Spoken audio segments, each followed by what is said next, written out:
Obamacare has been rolled out across the country. However, it's plagued with problems. Websites aren't working, insurance premiums are spiking, and we're hearing reports across the nation that people's insurance policies are simply being canceled. Here to talk to us now about Obamacare and its impact is Robert Scott Bell. He is the host of the Robert Scott Bell Show on naturalnewsradio.com. He's been investigating Obamacare since its inception. Robert, welcome back to the program. Thank you, Gary. I appreciate it. Man, this goes so far back. The Obamacare, as it's named, is preceded by 102 years of preparation time to lead to this disaster. So in your investigation, let's start at the beginning. First, the website failures. Why do you think that the president would roll out such a massive program but have an inferior web infrastructure? Well, if you give them any credit, you'd say that it was designed to fail from the beginning, that this was never intended to be a successful program, because what they'd really like to roll out is something that would follow it. And I've argued this and I've predicted this for many years. If you make healing impossible, you make real healing illegal, eventually what we're going to have happen is the people are so lost because they're so disconnected from what real healing is that they'll keep demanding more and more government intervention, even though it was that very intervention that set the stage for the disaster that we're seeing today. So it's not something that happened overnight. It isn't even only Obama. Things that preceded Obama really set the stage for what we're seeing. Yeah, let's take a step back. What is the problem with the healthcare industry that first sparked this debate that we need to fix it? Right. How is it possible we would have ever conceived of about half the country saying, yeah, that's okay for the federal government to intervene in X number percentage of the economy, particularly in an area that it has no level of expertise? And we have to go back 100 plus years to the Flexner Report of 1910. Abraham Flexner was given a task, and it ended up being a preordained report to assess the medical education training of his day in the early part of the 20th century. The idea of this report was basically to come back and say, these are the legitimate medical schools, these are not. The ones who were legitimized and then funded with grants and other things through the federal and private funding groups from Carnegie and Rockefeller were the ones that adopted a petrochemical patent medicine type paradigm.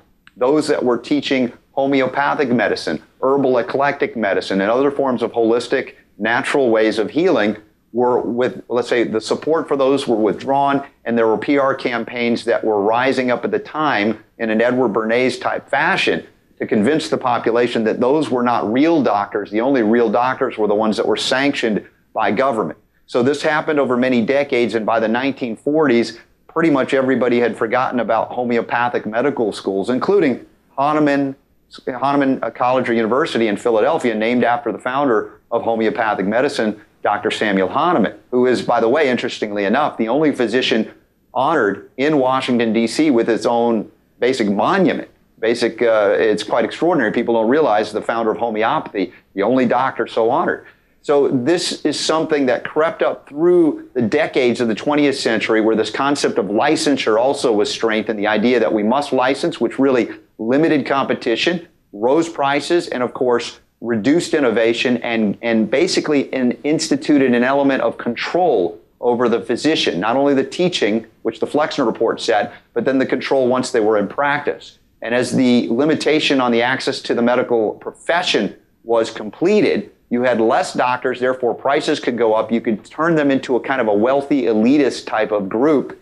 And at that point now, you've got them because the expense of going to medical school went so high that today people can come out of med school with as much as $500,000 worth of debt, sometimes more. And in order to maintain their standing and license, they're going to do whatever the licensing boards tell them to do. So the doctors are now, when they're coming out of medical school, they're so plagued with debt that they will do whatever they can and they'll follow whatever rules necessary in order to maintain their license and continue practicing to pay back that debt. Exactly. And so this is where they will have to compromise their integrity, things they know to be factual and true, because simply if they don't prescribe enough drugs, the state boards of medicine often will send them a nice letter or even pay them a visit and say, there's something going on here, we've got to correct this. And this is something that limits good doctors from being good doctors. So many doctors are now leaving the profession in greater numbers than ever before, and that is compounded by this Obamacare scenario, which takes it to a whole other level. of mandated coverage. Of course, the insurance system is another aspect of the corruption of medicine. Insurance was designed for unexpected catastrophic loss. These are things that you don't anticipate, but it's been converted over the course of the last 100 years in medicine to something more akin to, if you get a hangnail, we've got to cover you via this insurance scheme. Is that because the cost of medical care has risen so greatly that you need to have this insurance?